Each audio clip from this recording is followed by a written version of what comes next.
It was a hot summer night on August 5, 1935, when a baby was born in a small wooden house in Cuero, Texas. The baby was named Roy, born to parents of Mexican and Yaqui descent. From an early age, Roy knew the harshness of life. When he was just 7 years old, his parents passed away, and he and his siblings were raised by an uncle and his wife. Working in the cotton fields under the scorching Texas sun was part of the daily routine. Life was difficult, poverty was constant, but these challenges forged in Roy a steely character and an unbreakable willpower. Years later, on May 2, 1968, in the dense Vietnamese jungle, a group of Special Forces soldiers were trapped by a battalion of the North Vietnamese Army. Among the wounded and hopeless soldiers, a voice echoed over the radio, calling for help. The answer to that call would change Roy Benavidez' story forever. Ready to discover this incredible story? Roy Benavidez grew up in a small wooden house in Cuero, Texas. Life was simple, but full of challenges. He and his brothers woke up early to work in the cotton fields, often before dawn. Roy always stood out for his determination and ability to work, qualities that would later become crucial in his military career. He knew the value of hard work and the importance of never giving up, no matter how difficult the situation. When Roy enlisted in the United States Army at age 19, he found a new purpose. Life in the Army was not easy, but Roy stood out for his determination and skills. He quickly distinguished himself as a dedicated and determined soldier, always seeking to improve his skills and knowledge. Roy Benavidez, from humble beginnings, transformed himself from a troubled young man into an elite soldier. In 1959, while serving in Vietnam, Roy stepped on a landmine, resulting in serious injuries that left him temporarily paralyzed from the waist down. After suffering his serious injuries, many thought his military career was over. However, Roy refused to accept this fate. Doctors said he would never walk again, but Roy was no ordinary man. "Will not give up," he repeated to himself.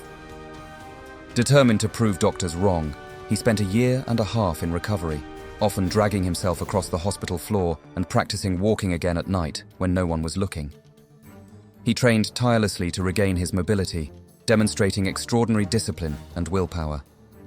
During his recovery, Roy spent long hours alone, training his body to respond again. He dragged himself across the hospital floor, used furniture to support himself, and gradually, his muscles began to respond. Every little bit of progress was a personal victory. His willpower and determination led him to not only walk again, but also return to active duty. When he finally returned to active duty, Roy was determined to make a difference. In 1965, he qualified as a member of the Special Forces, the famous Green Berets, an elite unit known for its highly dangerous and physically and mentally demanding missions. Roy found his place among these warriors, showing a natural ability for leadership and combat. In May 1968, Roy was serving again in the Vietnam War, a war marked by intense clashes and highly dangerous missions, where his courage and determination would be tested in a way that few could imagine. The Vietnamese jungle was a treacherous place, full of unseen dangers and relentless enemies. On May 2nd, Roy was in Loc Ninh, a small village near the Cambodian border. A Special Forces recon team was sent into the jungle on a secret mission, but ended up being surrounded by an entire battalion of the North Vietnamese Army. The men were trapped, with no way out, under intense enemy fire.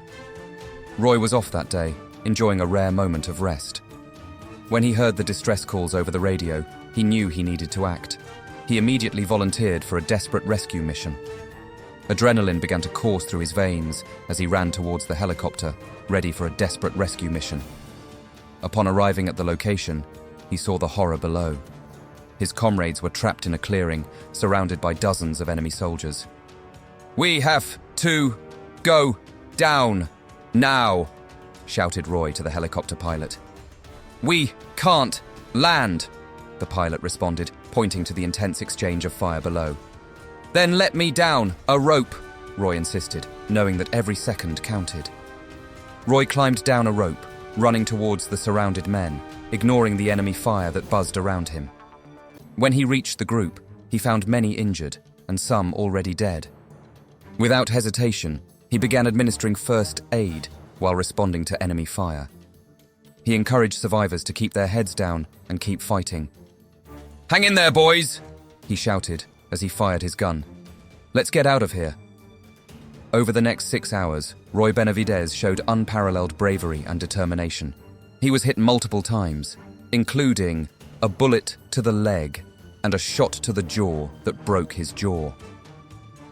Despite his serious injuries, he continued fighting, carrying the wounded to the safety of the rescue helicopter, repeatedly returning to the combat zone under heavy enemy fire. On one of the raids to rescue his comrades, Roy was hit by a fragmentation grenade, which caused injuries to his head, face, and back. Still, he refused to give up. Upon reaching the helicopter, a doctor tried to treat him, but Roy insisted that there were more men to save. "I'm fine. Take care of the others first," Roy said with difficulty, his bloody mouth making every word an effort. Roy continued to move in and out of the combat zone, facing enemy fire with relentless determination. At a critical moment, he saw a wounded comrade surrounded by enemy soldiers.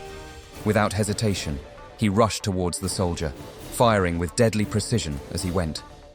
He picked up his wounded comrade, carrying him on his shoulders back to the helicopter, all under a hail of bullets. "Come on, buddy, you're going to be fine," Roy murmured to the injured soldier, trying to keep him conscious.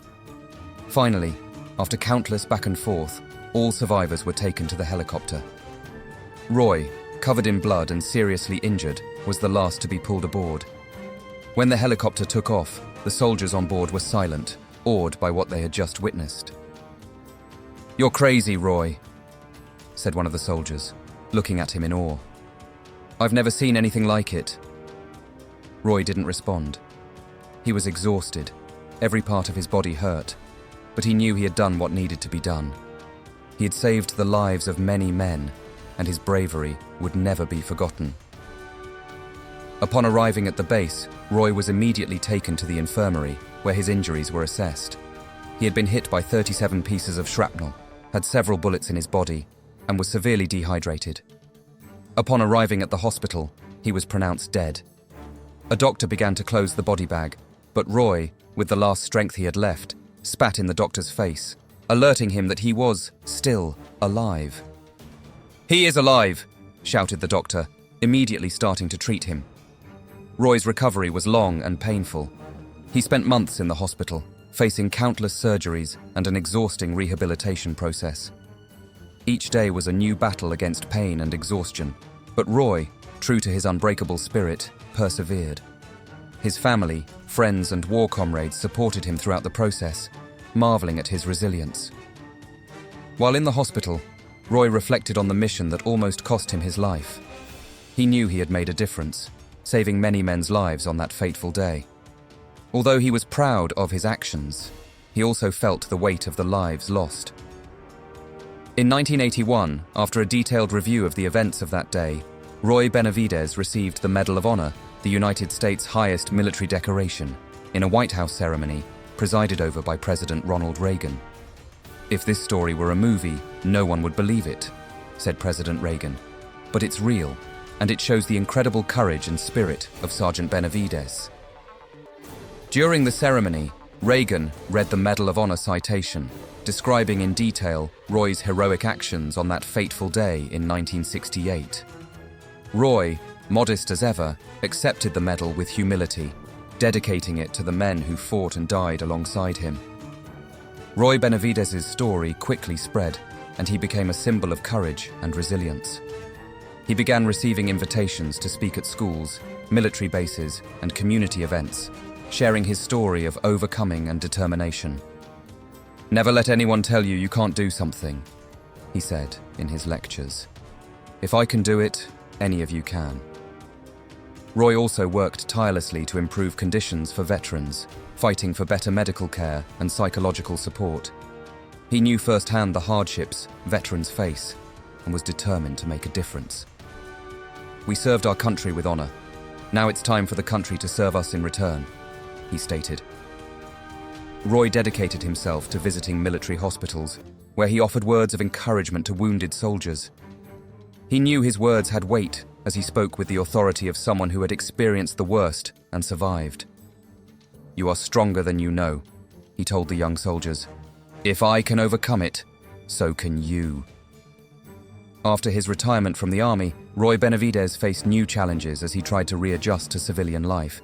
He suffered from nightmares and post-traumatic stress disorder, PTSD, reliving the terrible ordeals he faced in Vietnam. Determined to find a new mission in his life, he became a tireless advocate for war veterans, fighting for better living conditions and medical care. Roy was invited to speak at schools, universities, and military institutions, where he shared his story of courage and resilience.